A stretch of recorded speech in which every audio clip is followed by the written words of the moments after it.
coronavirus yang pernah dialami sebelumnya, yaitu SARS atau Severe Acute Respiratory Syndrome, dan juga MERS atau yang Middle East Respiratory Syndrome. Kalau yang SARS tadi yang terjadi di Cina juga pada tahun 2002, kemudian untuk yang MERS itu sekitar tahun 2012. Di sini ada tipenya sama, atau kalau yang pada saat ini lebih dikenal dengan SARS-CoV-2 atau SARS-CoV tipe yang keduanya.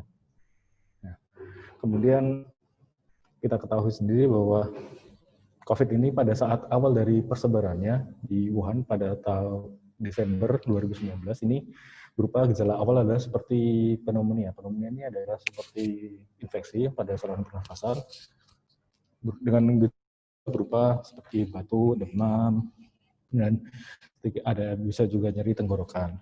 Tapi perlu kita ketahui sendiri bahwa pada saat ini untuk tingkat penyebarannya atau tidak hanya melulu untuk gejalanya terkait ada yang respiratori atau di sistem pernafasan, tapi juga bisa penyakit di sistem pencernaan berupa tanda-tanda seperti mual, muntah, kemudian diare seperti itu.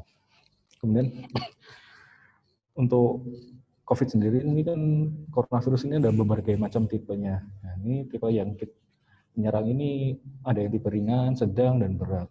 Nah, untuk yang gejalanya itu juga tergantung pada tipe-tipenya tersebut. Ada yang tipe ringan, tuh yang batuk pilek biasa, dan juga lemas, dan juga bisa terkait ada dari tenggorokan. Kemudian yang berat ini hingga menyebabkan penderita ini mengalami istilahnya gagal pernafasan, sehingga perlu dilakukan penanganan berupa alat bantu pernafasan berupa ventilasi. Kemudian untuk penyebarannya sendiri kita ketahui seperti tadi bahwa pada awalnya ditemukan ini pada tahun 2019 ini berupa gejala misalnya flu-like atau seperti pneumonia. Sehingga ini untuk penyebarannya bisa lewat cairan pada saat bersin atau batuk, kemudian juga titik-titik cairan air liur. Nah, nanti biasanya kalau kita ketahui kan kadang ada beberapa orang yang mungkin untuk batuk atau ketika batuk dan bersinnya belum sesuai, nah ini yang bisa menyebabkan nanti penularan dari si virusnya ini cepat. Kemudian untuk selain itu kan kalau jika mungkin kita sudah batuk sudah benar, tapi kan kita tidak pada saat setelah dari bersin atau batuk tadi ini tidak mencuci tangan atau mengelap, ini nanti kan kita sering memegang benda-benda yang ada di sekitar kita, mungkin entah itu gelas atau pintu atau mungkin HP, pulpen, dan lain sebagainya. Pada saat kita memegang benda tersebut, si dari virus tersebut bisa untuk berdiam diri pada benda-benda tersebut. Nah, setelah itu pada saat kita memegang dan ada teman atau saudara kita atau keluarga kita yang memegang benda hal serupa, nanti virus tersebut bisa pindah dari tangan ke tangan tersebut. Dan jika tadi seperti yang disebutkan, kalau misal ini benda-benda sudah berpindah ke tangan, nanti kan mungkin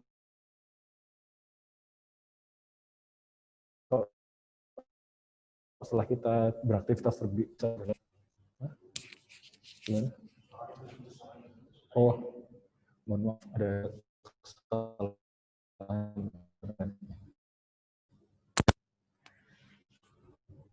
Oke, jadi pada saat untuk penyebarannya kan seperti yang awal, ini bisa karena mungkin tadi batu ini tidak ditutup dengan mati tersebut, dipegang oleh sanak saudara kita, teman kita, atau orang lain, yang menyebabkan si penyebaran dari virus itu lebih cepat terjadi. Kemudian selain itu kita bertangan dengan kawan dan teman-teman, ini juga bisa menyebabkan terjadinya penyebaran virus yang melalui kontak langsung ini.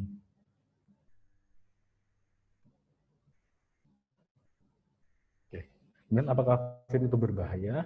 Kemudian untuk masalah bahaya sendiri, seperti yang saya baca, untuk tingkat dari kematian dari si SARS-CoV-2 dibandingkan dengan MERS atau SARS yang pernah dilanda, ini jauh lebih kecil. Karena lebih tinggi ini di MERS atau yang Middle East. Tapi untuk tingkat dari persebarannya, untuk yang SARS-CoV-2 ini, dia lebih cepat. Kenapa lebih cepat?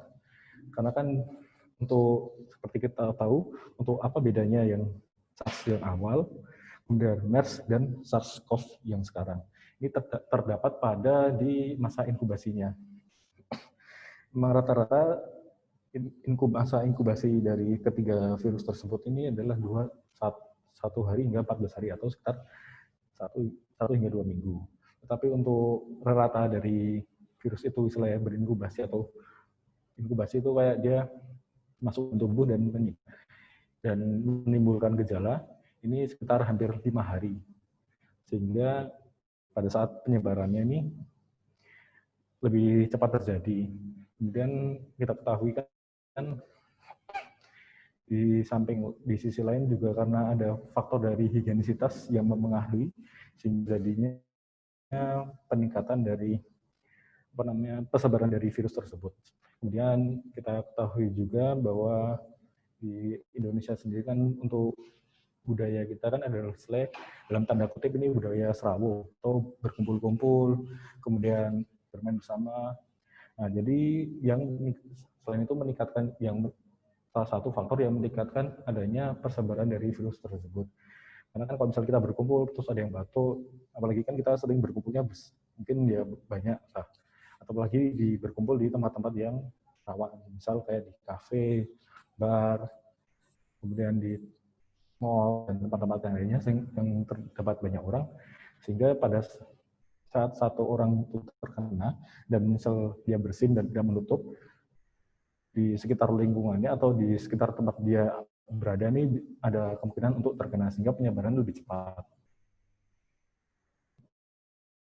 Nah, kemudian untuk bahaya sendiri dari pengobatannya, di sini yang saya baca di sini ada beberapa dari pengobatan ini belum bisa secara awamnya mujarab lah untuk menyembuhkan dari COVID ini.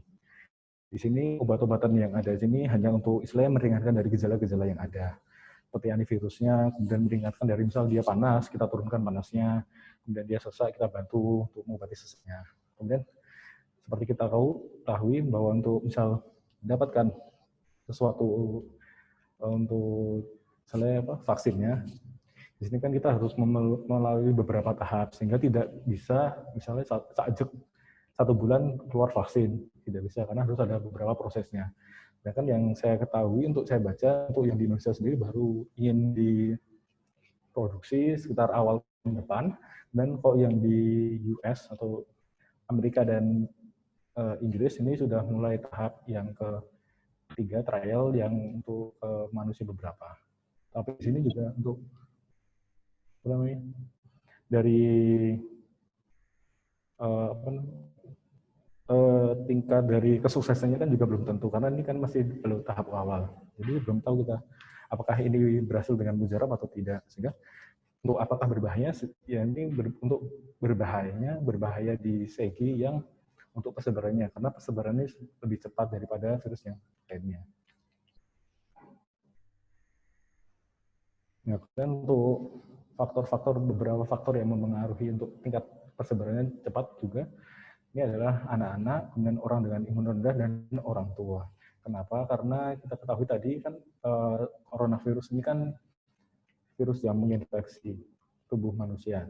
Sedangkan pada anak-anak, orang yang imunnya rendah, dan orang tua, kita kenal dengan adanya sistem kekebalan tubuh atau sistem imun. Nah, sistem imun ini kan yang istilahnya membentengi kita atau menjaga kita agar kalau bisa tidak sakit atau tidak menimbulkan gejala sakit. Yang istilahnya kayak melawan terlebih dahulu dari dalam, kemudian mungkin jika ini tidak kuat, baru nanti akan menimbulkan gejala seperti mungkin batuk, pilek, demam, dan lain-lain. Salah satu bentuk dari adanya sistem imun ini tadi adanya nanti kan bereaksi dengan adanya virus yang ada di dalam tubuh. Nah, pada anak-anak ini kan sistem imunnya belum terbentuk dengan sempurna. Jadi anak-anak lebih rentan terkena dengan COVID ini. Apalagi mungkin jika mungkin anaknya ini lagi dengan kondisi yang kurang baik atau mungkin habis divaksin. Makanya kan kalau kita tahu kalau anak yang ingin divaksin kan dia harus sehat terlebih dahulu, sehat kayak tidak panas, tidak demam. Karena mungkin jika vaksin kan kita memasukkan sebuah virus yang saya bisa inaktif atau mungkin dia yang lemah sehingga kekebalan tubuhnya bisa terbentuk. Nah, tapi kan pada saat ini kan COVID ini kan dia virus yang istilahnya dalam tanda kutip kuat. Nah, jika masuk ke dalam anak-anak kan sistem imun anak kan kurang sanggup. Nah, dan pada orang yang kekebalan imun rendah kan dia sistem imunnya sudah lemah. Jadi pada saat diserang oleh virus, ya kalau yang lemah ya istilahnya dalam tanda kutip juga langsung kalah lah. Sedangkan pada orang tua, di sini kan pada usia 40 tahun ke atas, di sini normalnya bahwa organ tubuh manusia ini sudah mengalami penurunan sekitar 1% fungsinya. Jadi dengan kondisi orang yang lebih tua, jadi misalnya umur 40 hingga 72 atau 73, 71 untuk di Indonesia biasanya dia itu semakin lama semakin turun untuk dari fungsinya. Itu pula dengan sistem imunnya. Karena mengapa turun? Karena kan juga berbanding lurus dengan karena dia kan karena sudah tua sistem kekebalan tubuhnya juga semakin lemah. Jadi orang tua ini lebih rentan. Dan juga biasanya pada orang dengan usia 40 tahun ke atas ini juga sudah mulai tampak penyakit bawaannya, mungkin dari orang tua, mungkin dia juga ada penyakit jantung, dia juga bisa langsung yang istilahnya mendorong dari si coronavirus ini lebih kuat untuk menyerangnya, karena dia kan sudah ada penurunan dari sistem organ yang ada di tubuh manusia. Nah, di sini ada beberapa faktor, beberapa risiko-risiko yang kita yang dari WHO dijelaskan. Yang pertama untuk risiko rendah ini ya kayak seperti kita menerima paket, kan kita juga tidak tahu kan orang itu misal mungkin juga bisa 50-50 dari paket tersebut terdapat virusnya. Nah, mungkin salah satu penanggulangannya bisa kita dengan mungkin jika paket itu bisa dicuci dengan air, bisa dicuci, atau mungkin disemprot dengan antiseptik. Dan di sini juga ada faktor resiko agak rendah ya. Ya ini juga beberapa kayak misal kita pergi ke tempat-tempat yang mungkin di sini sedikit ramai, tapi ramainya di sini ramai yang ya bukan ramai juga sih, tapi agak sepi dikit lah. Jadi cuma hanya ada beberapa orang yang ada di sana, sehingga kontak langsung dengan orang atau pasien yang mungkin pasien atau orang yang ada indikasi mengalami COVID ini lebih rendah. Kemudian adalah resiko sedang adalah kita menghadiri acara resiko ya sedang ke tinggi lah. Ini kita menghadiri beberapa acara mungkin yang lebih besar, seperti kita menghadiri ke pesta pernikahan mungkin, kemudian kita menghadiri rapat, atau kita pergi ke tempat mall atau pergi ke tempat-tempat olahraga lainnya, karena kan di sana juga mulai ada lebih banyak orang daripada yang tempat-tempat misal tadi kayak perpustakaan kan cenderung lebih sepi kan, dan tempat-tempat lainnya. Nah, kemudian untuk gejala-gejalanya seperti yang saya mungkin tadi sudah jelaskan. Untuk yang pertama juga bisa karena adanya batuk pilek, sesak nafas, demam tinggi, dan sakit kepala. Jadi untuk gejala-gejala ini lebih mirip pada gejala-gejala seperti pneumonia. Karena pada saat di awal ditemukan ini kan karena gejala yang awal yang timbul adalah gejala seperti penyakit pernafasan, tapi perlu kita ingatkan juga tidak pada tadi yang penelitian pada bulan Mei ini ditemukan juga COVID virus yang menyerang di sistem pencernaan, sehingga gejala-gejala lain bisa timbul seperti ada diare, mual muntah, kemudian sakit perut, ini juga bisa terjadi. Tapi kita juga tambahkan juga misal pada saat mual muntah dan sakit perut ini ada demam, karena salah satu tanda dari kita terkena infeksi itu infeksi virus lainnya selain mungkin bisa COVID atau lainnya itu adalah adanya demam. Jadi kita lihat dulu kita demam tidak. Jika ada demam gitu juga salah satu mungkin istilah warning atau peringatan juga bahwa kita ini kita terinfeksi virus, tapi kan belum tentu ini virus COVID atau bukan. Jadi kita harus istilahnya meng-cross-check-nya dengan tesnya. Ini adalah perjalanan penambahan kasus di COVID di Indonesia. Pada awalnya kan masih rendah-rendah saja kan. Nah, terus kemudian kan ini juga berhubungan erat dengan tadi yang mengatasi stres. Karena kita tahu kan kalau orang-orang Indonesia di sini kan kadang susah untuk kayak berdiam diri, jadi lebih suka kayak dia serawung lah dalam tanda kutip di sini. Jadi kan di sini awalnya kan menurut saya, tapi kan karena kelamaan kan juga nggak betah itu waktu saja. Bahkan sudah mulai ada kelonggaran, kita boleh keluar, kemudian apalagi pada usia sekitar kok dari pemerintah sekitar usia 40 tahun sudah diperbolehkan untuk bekerja, sehingga di sini terjadi penambahan kasus yang mungkin cukup signifikan, sekitar ribuan lebih. Ini yang menyebabkan tadi di sini kita harus waspada, karena kan persebaran itu begitu cepat. Jadi setelah kita misalnya diperbolehkan untuk keluar, tetapi kita keluar ini harus mematuhi protokol-protokol yang ada, seperti kita menggunakan masker, kemudian kalau bisa kita membawa hand sanitizer, kalau tidak ya kita cuci tangan dengan sabun untuk mempermudahnya. Kemudian pada saat setelah pergi atau pulang, kita jangan terlebih dahulu masuk, kita melepas pakaiannya, kemudian kita kalau bisa juga mandi terlebih dahulu agar tidak menularkan di luar rumah. Karena mungkin yang keluar itu anak muda, tetapi kan yang di rumah juga bisa ada orang tua. Nah, pada saat pulang, kita tuh bisa juga membawa dari virus itu. Jadi, walaupun orang tua atau ada anak kecil yang ada di rumah itu tidak keluar, tetapi kita yang membawanya masuk. Jadi ini salah satu mungkin juga faktor dari penambahan kasus di Indonesia yang masih naik tersebut. Ini juga dari kasus dari yang penambahan kasus yang sembuh ini juga sudah cukup mulai ada peningkatan berupa dari penanganannya dan juga hasil dari pemeriksaan swab atau misalnya hasil tesnya. Kan kami tahu bahwa ini kan jumlah kasus dari yang hanya dites pada saat pertama, kan kita harus mengkerucutnya hingga 2 kali dalam tes. Hingga mungkin saja ini awalnya menunjukkan gejala, tetapi pada saat kita tes kedua tidak ada gejala, dan tapi kan kita harus melakukan follow up juga. Istilahnya kita memantau kondisinya. Apakah ini benar-benar sudah sembuh atau belum. Dan untuk jumlah kasus yang meninggal di Indonesia sekitar sudah mulai per Juli kemarin sudah cukup lumayan banyak juga. Nah, kemudian ini untuk kasus terkonfirmasi di Jogja per tadi siang sekitar jam 4, ini sekitar 438 orang sudah terkonfirmasi, kemudian untuk orang yang sembuh sudah ada 326, kemudian untuk yang meninggal ada 12.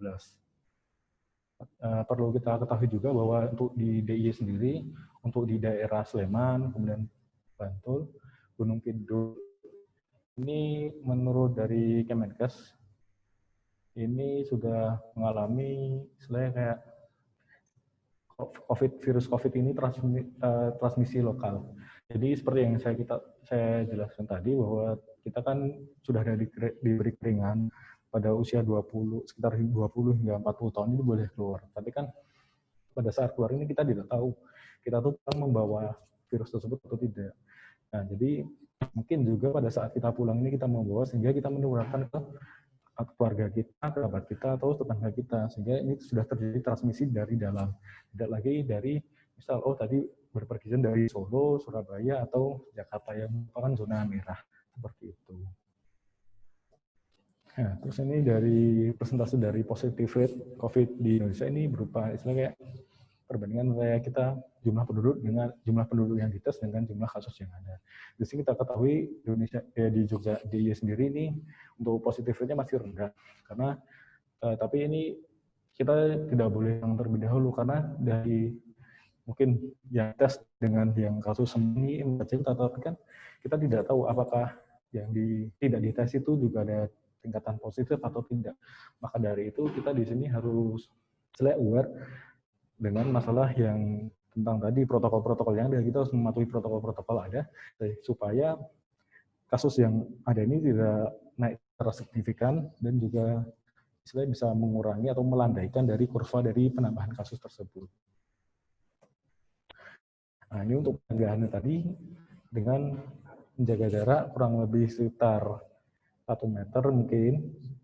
Kemudian tadi mencuci tangan setelah mungkin melakukan kontak fisik, atau mungkin setelah kita keluar terus masuk rumah cuci tangan, kemudian setelah kita keluar kita memegang suatu benda kita juga kok bisa cuci tangan. Tapi kan di sini kan untuk cuci tangannya mungkin kadang orang susah ya, karena kan tidak di semua tempat ada air, dan mungkin juga termasuk tindakan pemborosan ya. Tapi yang kita di sini juga mungkin pada saat ini kita lebih fokuskan dahulu dengan ya kalau tidak ada tadi hand sanitizer mungkin susah mencarinya atau mendapatnya, kita juga bisa menggunakan alternatif cuci tangan.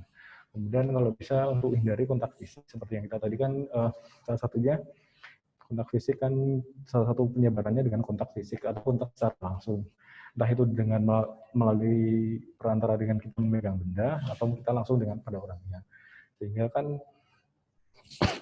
bisa misalnya kayak kita belum tahu juga gitu loh apakah orang tersebut sudah cuci tangan atau belum, apa sudah misalnya ada fix atau tidak. Jadi kita tidak perlu kayak panik gitu, oh harus cuci tangan dulu segala apa. Yang penting kita yakin setelah mungkin walaupun kita habis jabat tangan, kita cuci tangan jadi nggak apa-apa. Yang penting kita yakin bahwa apa yang kita lakukan ini sudah benar sesuai protokol yang ada. Kemudian gunakan masker. Di sini untuk maskernya tidak perlu yang muluk-muluk dengan masker bedah atau masker N95.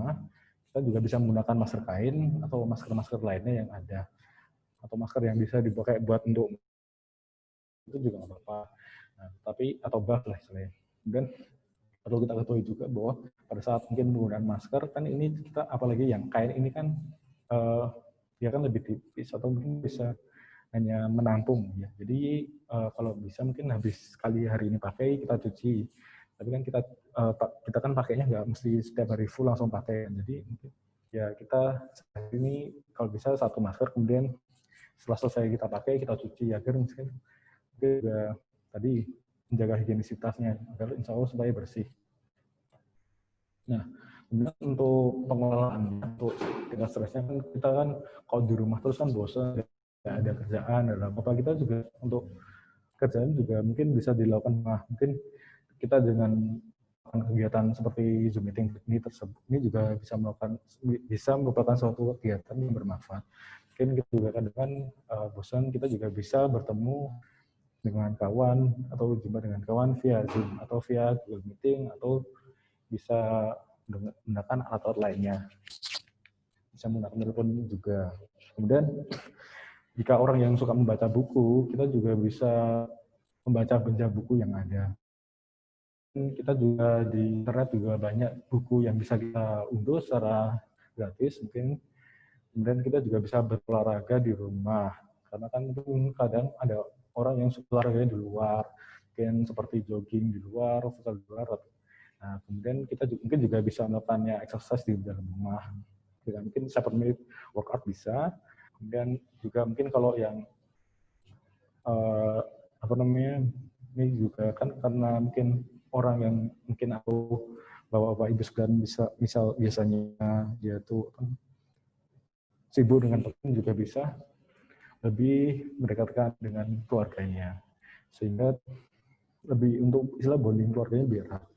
Sekarang di sini kita juga kalau bisa meminimalkan kontak keluar. Di sini kita juga paling dengan tetangga juga bisa serawung, mungkin juga dari teras, mungkin dari depan rumah saja, dari depan rumah bisa saling menyapa.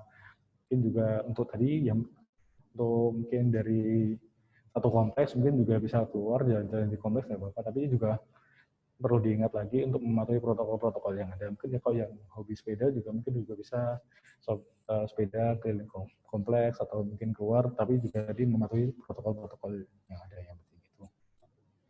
Mungkin terima kasih dari presentasi dari saya. Mohon maaf jika mungkin ini kurang dari yang diharapkan, tapi saya sedang mencoba untuk memberikan apa yang saya ketahui dari ilmu yang saya dapatkan untuk saya bagi kepada bapak-bapak dan teman-teman semua. Terima kasih Mas atas penjelasannya, sangat berguna sekali dan sangat informatif sekali ya. Banyak hal yang Mas baru saja saya baru tahu, seperti gimana cara mengelola stres itu sendiri ya. Kepada para peserta bisa saya persilakan untuk memulai sesi tanya jawabnya. Apakah ada yang ingin ditanyakan? Bisa langsung raise hand atau bisa diketik melalui chat.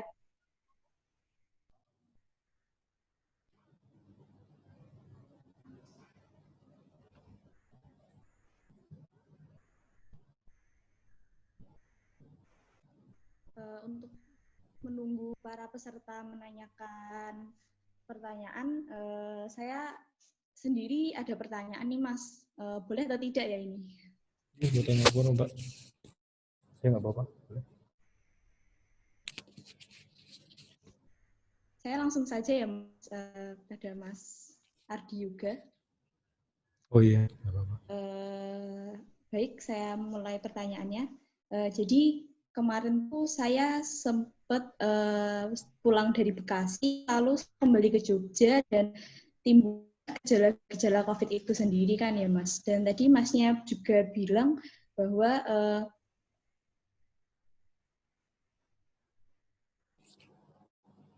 COVID ini bisa menjaga sistem imun kita. Nah, apakah COVID sendiri bisa dideteksi melalui tes darah? Itu saja sih pertanyaan saya. Terima kasih. Ya, tadi agak Soalnya putus-putus. kemarin waktu saya di rumah sakit itu tesnya baru tes darah, Mas, tapi nggak sampai ke tes swab. Gitu. Terima kasih. Jadi untuk tadi kan syarat untuk bepergiannya gitu.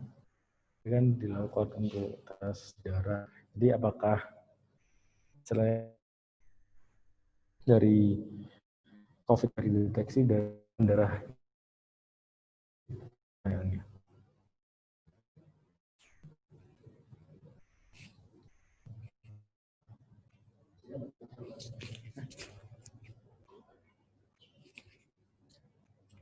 Tadi suaranya putus soalnya, jadi pertanyaannya agak kurang begitu jelas, mohon maaf.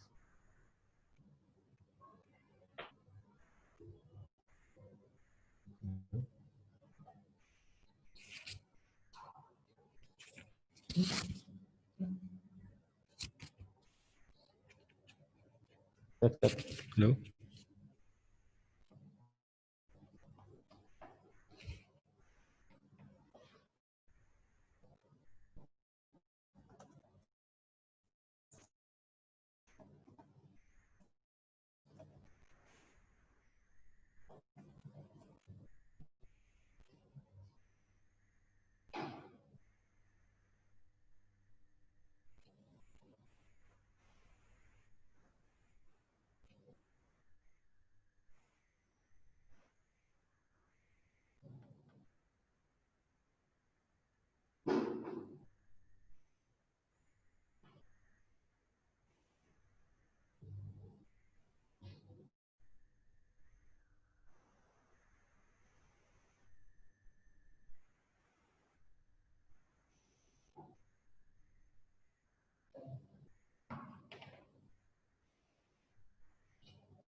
Oke. Cek. Ini saya menjawab pertanyaan dari Mbak Irundini terlebih dahulu nih. Jadi apakah COVID-19 ini bisa dideteksi melalui darah? Jadi untuk pemeriksaan sendiri, istilahnya kayak yang gold standard atau yang bakunya di sini untuk mendeteksi awal ini adalah dengan swab. Tapi untuk yang pemeriksaan darah ini kita biasanya istilah kayak untuk istilah kayak gejala langkah awal dulu. Jadi pada pemeriksaan darah ini kan di sini ada beberapa pemeriksaan seperti pemeriksaan untuk sel darah putih. Jadi sel darah putih ini merupakan salah satu dari sistem imun kita. Jadi mungkin pada misalnya kayak dalam pada perjalanan dari penyakitnya ini, dari si coronavirus ini, COVID-19 ini, dia ini menyebabkan adanya badai inflamasi atau lonjakan dari sel-sel darah putih tersebut ini. Jadi di sini kita kan ada tahu sel darah putih kan ada beberapa, mungkin ada limfosit dan lain-lain. Nah ini kita bisa cek apakah ada peningkatan dari sel-sel darah putih tersebut. Nah jika ada berarti ini ada indikasi bahwa pasien atau Mbak ini adanya demam atau adanya infeksi. Tapi kan infeksi ini kan kita tidak tahu apakah infeksi ini COVID atau bukan. Jadi kan diperlu pemeriksaan lebih lanjut seperti yang sering pemeriksaan bakunya adalah dengan pemeriksaan swab. Tetapi untuk pemeriksaan darah sendiri bisa istilahnya untuk mungkin untuk syarat mungkin Mbak ini adanya demam, ini adanya demamnya disebabkan karena adanya infeksi atau adanya peningkatan dari sel darah putihnya tersebut yang menandakan adanya infeksi yang ada di dalam tubuh Mbak gitu. Kalau yang saya. Kemudian untuk COVID itu apakah termasuk kelompok penyakit influenza tipe A? Kalau yang saya ketahui kan influenza kan ada beberapa tipenya gitu. Jadi untuk penyakit influenza sendiri untuk di sini kan ada beberapa istilah kayak bentuknya tipe A, tipe B, dan tipe C. Kalau yang tipe A ini biasanya ini biasanya batuk pilek, kemudian ini lebih mirip seperti kayak flu babi atau flu unggas lainnya. Di sini sedikit berbeda karena dari virus tersebut untuk bentuk dari virusnya kalau tidak salah agak berbeda. Sehingga mungkin ini juga bukan satu keluarga karena kan virus corona ini satu keluarga dengan yang SARS dan MERS kalau yang setahu saya. Dan kalau untuk yang kelompok penyakit pernafasan ini juga bisa termasuk dari kelompok penyakit pernafasan karena pada awalnya penyakit ini atau penyakit corona ini kan menyerang sistem pernafasan. Seperti yang pada SARS atau MERS yang lalu ini juga menyerang sistem pernafasan. Awalnya gejala-gejalanya menyerang sistem pernafasan. Tapi pada akhirnya kan di sini tidak melulu mengenai sistem pernafasan yang diserang. Seperti contoh kita tahu bahwa infeksi tuberkulosis atau TB, kita kan lebih sering mengetahui bahwa TB ini adalah sistem pernafasan. Tapi selambat laun kita tahu bahwa TB itu bisa terjadi di mungkin tulang, kulit, dan juga di sistem pencernaan tersebut. Kemudian untuk perkembangan dari FR atau fetal rate, MR multirate-nya untuk kasusnya di Indonesia.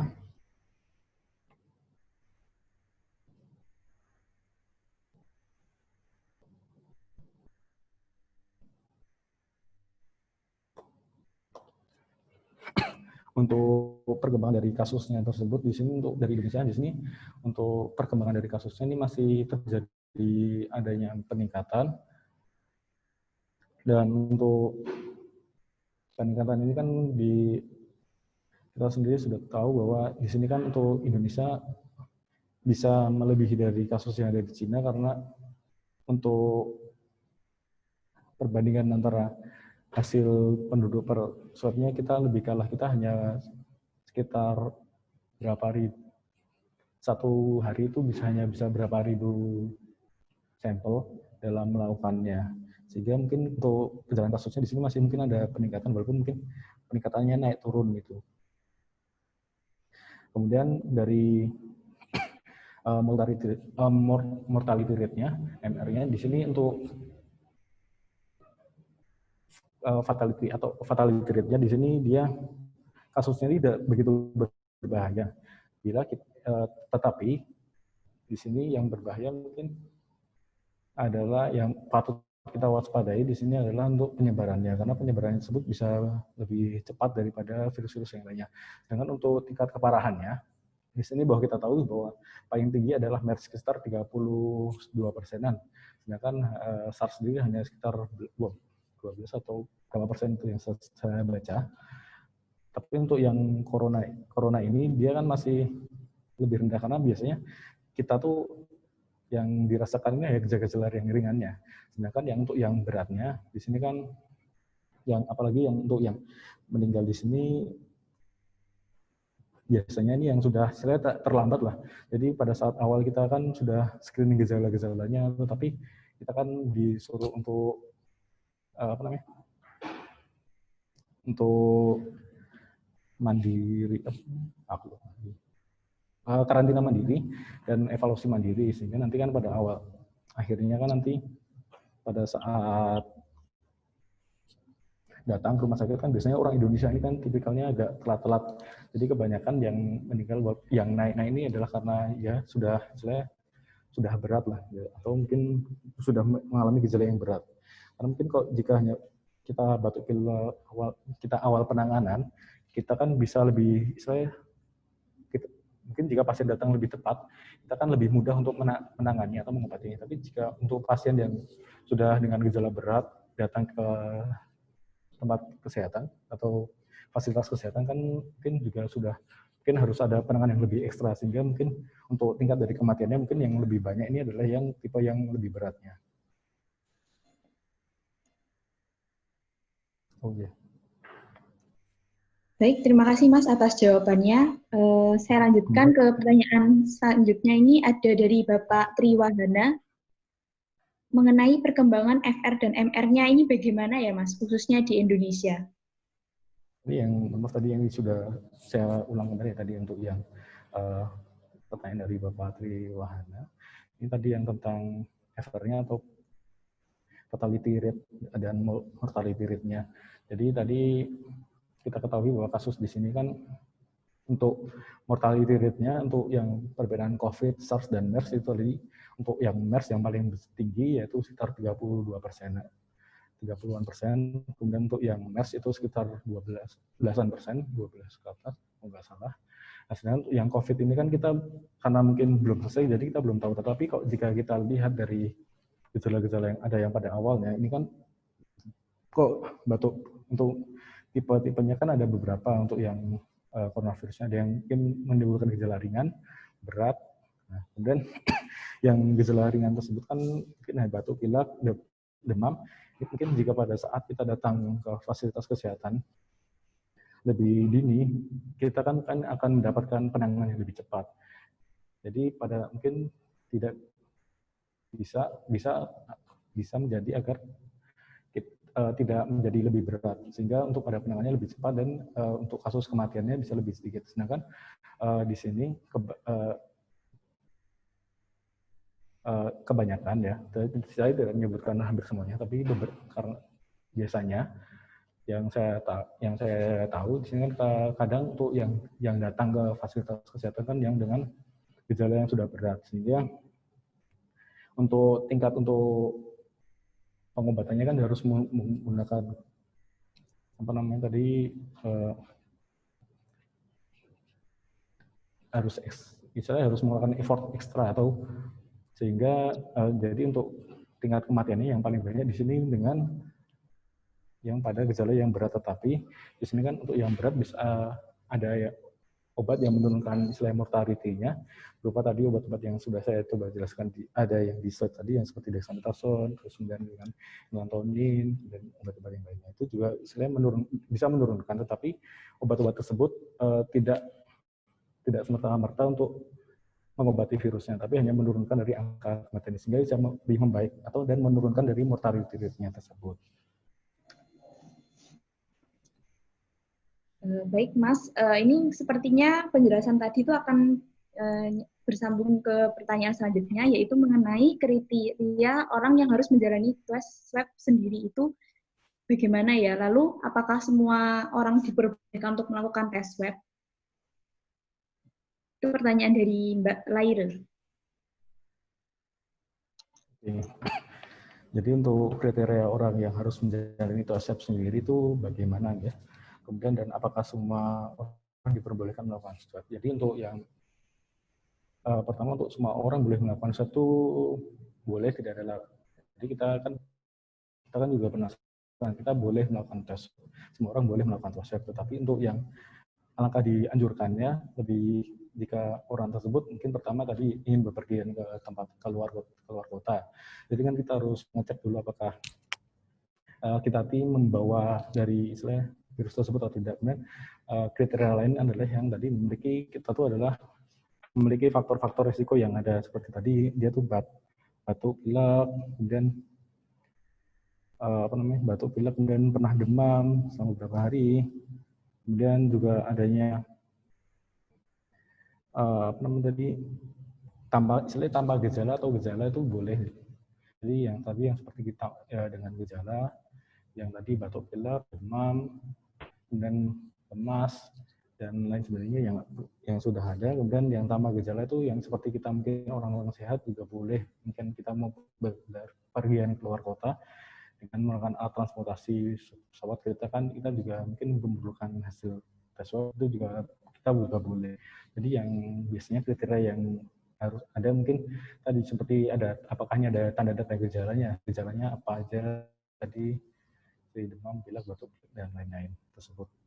Mungkin itu kriteria yang mungkin kita harus mungkin kita pahami bahwa kita tuh bisa melakukan swab siapapun, tapi kan yang lebih dianjurkan bahwa orang-orang yang memiliki gejala tersebut. Karena kan istilahnya deteksi dini lebih baik daripada pengobati.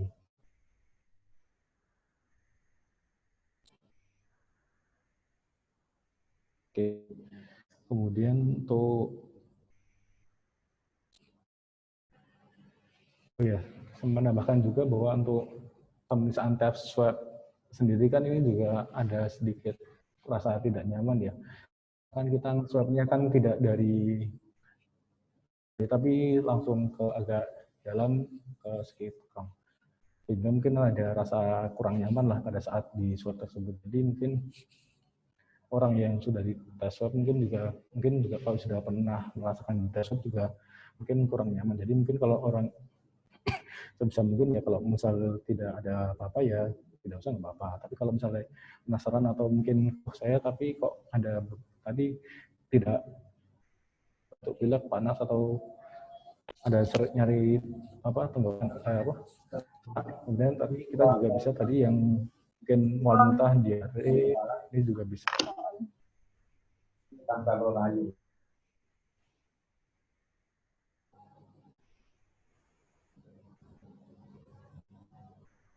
Ya, kemudian saya coba menjawab untuk pertanyaan dari Bapak Darmono Hadi. Jika COVID mudah menurun, kenapa positif presentasinya kecil dibandingkan jumlah penduduk? Padahal kita lihat masih banyak tidak disiplin. Ya, seperti yang kita ketahui kan tadi yang saya jelaskan bahwa presentasinya itu kan kecil karena itu adalah presentasi dari jumlah pasien yang dilakukan tes. Sedangkan kita tahu kan bahwa mungkin karena keterbatasan dari alat dan prasarana yang ada, sehingga kan dan mungkin dari kemauan dari orangnya tersebut dalam melakukan tes, sehingga kan kita apalagi kita di Indonesia kan kayak seperti kalah dengan yang di negara-negara lain seperti mungkin dari Jepang, dia kan atau mungkin di Korea yang melakukan tes swab massal. Di Indonesia kan ada beberapa tempat yang tidak dilakukannya tes swab massal, sehingga tesnya tersebut hanya dilakukan pada orang-orang yang memiliki faktor risiko atau mungkin tambah gejala yang melakukannya secara mandiri. Nah, sehingga didapatkan untuk positif rate-nya itu lebih kecil daripada jumlah penduduk, karena mungkin juga di daerah-daerah lain yang mungkin saya di luar Pulau Jawa, karena kan beberapa tenaga medis dan rumah sakit kan terpusat di daerah Jawa. Nah, tapi di luar Jawa kan untuk dari akomodasi yang mungkin atau dari alat yang ada, dari bahan yang ada untuk melakukan tes swab sendiri tidak mumpuni atau tidak mencukupi dari jumlah yang ada di sana, sehingga ya yang dites hanya orang-orang yang datang dan orang-orang yang ada faktor risiko. Sehingga kan kalau mungkin ya kalau yang saya baca mungkin jika Indonesia di tes swab massal mungkin lebih banyak yang terdapat positif, karena kan kita masih ada belum tahu kan apakah ini yang dites itu seberapa banyak, apakah semua atau mungkin hanya orang-orang yang sakit saja, karena kan yang kebanyakan yang dites ini adalah orang-orang yang mengalami tanda-tanda gejala COVID. Dan juga mungkin adanya kasus temuan dan dalam tanda kutip klasternya itu. Jadi kan hanya mungkin ini klaster seperti yang di Jawa Timur, klaster ini, dan terus yang di mana kan hanya yang dites kan yang ada ya indikasi buat untuk penyebaran tersebut. Kan yang mungkin kok di Jogja sendiri kan pada awal-awal pada awal-awal kan mungkin menurut adanya juga dilakukan PSBB, tapi kan karena kita mungkin patuh dengan perintah sultan untuk tidak keluar rumah, jadi kan kebanyakan kita tidak keluar rumah. Tapi kan kita tidak tahu apakah kita yang tidak keluar rumah tersebut ada apa namanya kemungkinan untuk positif atau tidak seperti tadi. Kemudian setelah diringankan tadi yang untuk PSBB kan kita sudah mulai ada yang keluar. Nah, kemudian yang tetap di rumah mungkin nggak keluar terus tetap di rumah itu kan kita juga tidak tahu apakah orang masyarakat tersebut terdapat istilahnya kayak dia membawa kasus positif atau tidak, sehingga untuk presentasi di Indonesia sendiri masih kecil, apalagi tadi yang di DIY masih sekitar 1,93 kalau salah untuk positif rate-nya, karena kan untuk yang dites kan walaupun Jogja ini masih cuma 400, tapi kan kita nggak tahu sisanya lainnya itu apakah dia positif atau tidak.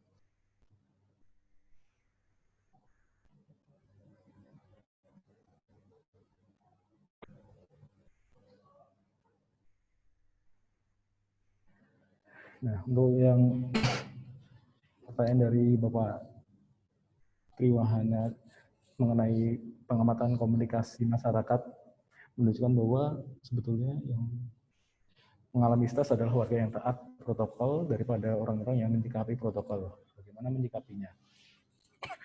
Jadi biasanya kan untuk menyikapinya, kita di sini tadi karena mungkin ada kelonggaran, kita ini bisa kayak kalau di dunia kedokterannya ada istilah kayak kalau bahasanya coping mekanisme atau kayak penyaluran dari stres tersebut. Nah, penyaluran dari stres tersebut ini ada beberapa macam tergantung dari tipe orangnya. Mungkin ada yang tadi dengan berolahraga, dengan bermain game, dengan membaca buku, mungkin atau dengan orang-orang tersebut memiliki kebun, bisa dengan mungkin bercocok tanam. Tapi kan di sini pada saat pandemi kan kita tidak bisa keluar atau mungkin tidak bisa bercengkerama lah istilahnya dengan teman-teman kita untuk menghilangkan. Untuk menyikapinya seperti tadi bahwa karena kita sudah diberi kelonggaran, ya kalau kita mau keluar ya tidak apa-apa sih keluar. Tapi kan kita juga harus protokol-protokol yang ada.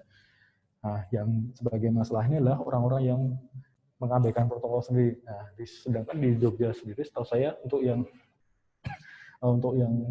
protokol sendiri di sini sudah menerapkan ya, mohon maaf kalau salah nanti bisa dikoreksi, untuk denda pada orang-orang yang keluar tidak mengenakan masker di tempat-tempat umum. Itu sudah ada peraturannya. Nah, di sini kan juga salah satu bentuk dari mungkin ya pemerintah ya, kayak masyarakatku tuh kayak istilahnya kayak masyarakat saya tuh dia ini terus lah di rumah, jadi ya udahlah kita longgarkan, tapi harus mematuhi protokol yang ada. Tetapi pada saat kita longgarkan ternyata malah para masyarakat itu mengabaikan dari protokol-protokol tersebut yang tentang masalah jaga jarak. Nah, maka dari itu mungkin dari yang saya lihat dari pemerintah terlebih dahulu, dari pemerintah melakukan penerapan tadi yang untuk peraturan bahwa melakukan denda pada masyarakat yang atau orang-orang yang memakai masker pada tempat-tempat umum, dan juga sudah adanya, kalau yang saya lihat sendiri adanya istilah kayak patroli dari Satpol PP dan Satgas lainnya yang tentang bahwa di atas jam tempat-tempat umum kemungkinan beberapa sudah ada yang dibubarkan, sudah ada yang sudah tutup, soalnya begitu. Tapi kita sebagai masyarakat kita juga harus menyikapinya bagaimana. Di sini kita harus menyikapi bahwa COVID ini ada. Karena kan beberapa orang kan mungkin dari media sosial atau dari mungkin ya dari WhatsApp grup dan lain-lain ada kabar-kabar tentang yang belum ada kejelasan mengenai tentang COVID ini, yang sumbernya mungkin juga belum jelas. Jadi kita harus menyikapi pertama dari sumbernya dulu, misal dari ada dari grup-grup tersebut. Karena kan kalau kita tuh kayak lebih mudah terpengaruh Sehingga kita harus menyikapinya dari awal. Dari awal kita harus menyikapi, oh kalau kasus ini harus bagaimana. Kita harus cari, kalau bisa adalah, kok dari saya sendiri lebih kayak ke asli tersebut. Jadi kayak misal, oh saya ini ke sini, oh sini aman ya kira-kira. Kalau menurut saya kurang aman, kita nggak sana. Tapi kalau misalnya, oh di sini kira-kira aman. Tapi pada kira-kira aman tersebut kan kita harus melindungi diri kita sendiri. Kita harus ya persiapkan bahwa kita harus, kalau kita keluar, ya udah kita keluar tapi menggunakan masker. Kemudian kita juga kalau bisa membawa hand sanitizer. Kemudian pada saat pulang nanti, setelah kita berkumpul, kita juga harus melepas dari pakaian yang kita pada keluar, kemudian juga mencuci tangan dan mencuci kaki dulu sebelum masuk, dan kemudian kalau bisa mungkin juga mandi terlebih dahulu pada saat pulang. Nah, kemudian pada saat di tempat lokasi, ya sebaiknya kita juga tetap menggunakan masker. Mungkin kalau jika kita makan atau minum, ya kita kalau bisa membawa peralatan dari makan atau minum kita dari rumah. Seperti kalau misalnya kita sebawa sendok sendiri, membawa sedotan kan juga ada kan sedotan yang yang stainless steel yang kita bawa kemana-mana. Itu juga bisa salah satu untuk menyikapi bahwa kalau misal kita butuh kita keluar, ya tidak apa-apa keluar, tapi kan kita harus mematuhi protokol yang ada. Karena kan kalau stres sendiri kalau tidak disalurkan, kita bisa menjadi kayak atau bagaimana. Yang lebih mungkin juga bisa berbahaya dari yang saya ya Mas.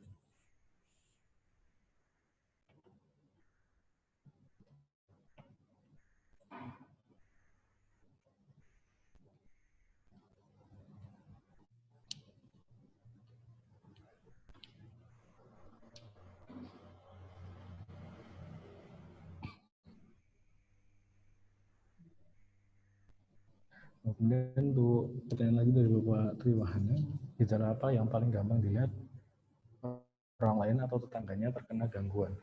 Jadi kalau mungkin ini gangguan stres, ini bisa kita lihat dari mungkin pada saat biasanya kerja tapi karena kerjanya harus lebih burung, kemudian yang lebih biasanya kelihatan nih kalau anak-anak muda yang sering keluar ini, dia kayak di pada saat dilakukan pelonggaran ini, atau mungkin pada saat adanya sebelum ada pelonggaran ini, anak-anak muda ini lebih sering-sering keluar gitu.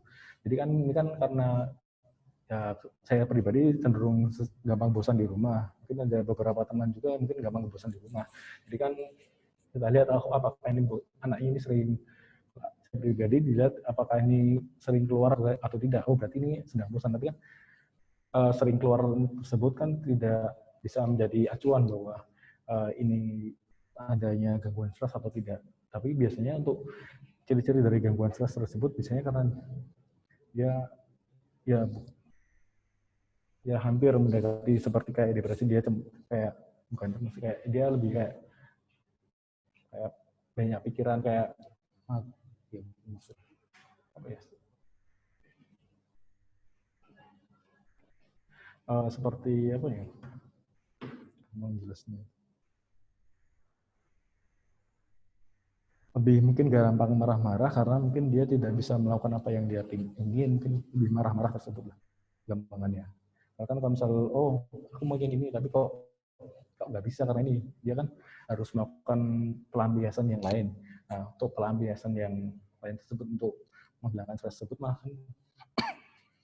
bisa berupa tadi yang coping mechanism, ada beberapa banyak. Mungkin kalau jika dia stres tapi dia bisa melakukan penanggulangan stresnya dengan benar, dia bisa mungkin dengan olahraga, mungkin dengan ya kalau di bisa ngobrol mungkin dengan teman-temannya walaupun dengan jaga jarak. Ini juga salah satu dari untuk menyikapi gangguan stresnya. Tapi kan untuk stres sendiri kan kalau kita lihat dari mata kan tidak terlihat, tapi kita bisa istilah kayak feeling apa ya, perasaan kita tahu kayak lihat orang dia, oh ini lagi stres, lagi pusing, lagi banyak pikiran, kan dari kita lihat orang itu bisa kelihatan gitu untuk apakah ini stres atau tidak, apakah ini bisa mengarah ke depresi atau tidak. Kemudian untuk yang biasanya kalau anak-anak biasanya lebih rewel kan, karena kan dia biasanya kan kok apalagi ada beberapa anak yang misalnya sering main bersama tetangganya, tiba-tiba tidak bisa main keluar, kan lebih cenderung ke rewel kan, karena tidak bisa apa ya, melakukan apa hal yang tidak hal yang dia inginkan gitu. Jadi lebih ke kayak kita melihat apakah ya ini kayak kita lihat apakah dia tuh biasanya gini tapi tiba-tiba ada yang sesuatu yang berbeda, kayak dia lebih murung atau bagaimana. Tapi kan karena stres kan bisa juga menyebabkan tadi yang mungkin bisa mengarah ke depresi terus juga.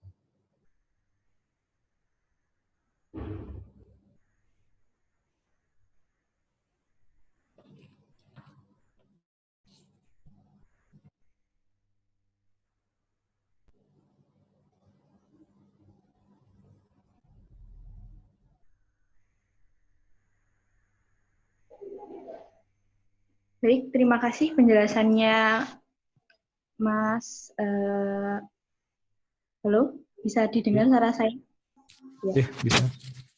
Mungkin karena keterbatasan waktu dan sekarang juga sudah menunjukkan pukul 9 malam, saya izin untuk menyudahi acara ini, nggih. Ya. Ya, terima kasih atas partisipasinya teman-teman dan bapak-bapak semuanya. Semoga informasi ini dapat berguna bagi kita semua. Sehat terus untuk kita semua, selalu dijaga kesehatannya dan juga kebersihannya, dan juga semoga keluarga kita dijauhkan dari ancaman COVID-19 ini. Terima kasih, Mas, atas penjelasannya kepada Mas.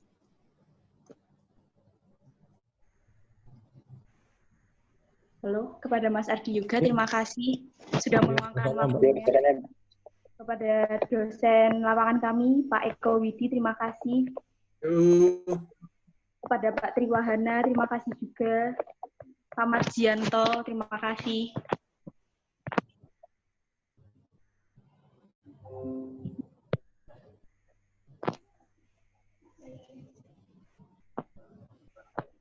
Teman-teman bisa langsung meninggalkan acara ini, tidak apa-apa.